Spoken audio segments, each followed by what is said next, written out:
सर्वप्रथम BS smart teacher या आपल्या यूट्यूब चॅनलवर आपले मनापासून स्वागत.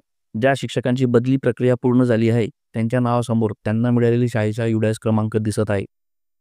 मग UDAS क्रमांकावरनं त्यांना कोणती शाळा मिळाली आहे किंवा महाराष्ट्रातील कोणत्याही UDAS क्रमांकावरून आपल्याला त्या शाळेचे नाव जाणून घ्यायचे असेल तर त्यासाठी आपल्याला कोणत्याही ब्राउझरवर नो युअर स्कूल हे टाईप करून सर्च करायचं आहे. त्यानंतर या ठिकाणी आपल्याला demo-udas+government.in ही 2 नंबरची वेबसाईट आपल्याला क्लिक करायची आहे.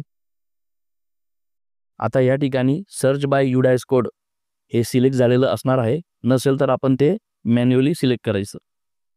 त्यानंतर या ठिकाणी UDAS क्रमांक टाईप करा आणि खाली कॅपचा क्रमांक लिहा आणि मग सबमिट या बटनावर क्लिक करा.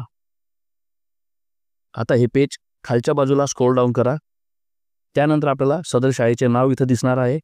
त्या शेजारी आपल्याला जिल्हा, तालुका, गाव इत्यादी सर्व माहिती डिस्प्ले होणार आहे. आपल्याला अधिक माहिती हवी असेल तर नावाखाली इथं एक एरो दिसत आहे, त्या ठिकाणी क्लिक करा.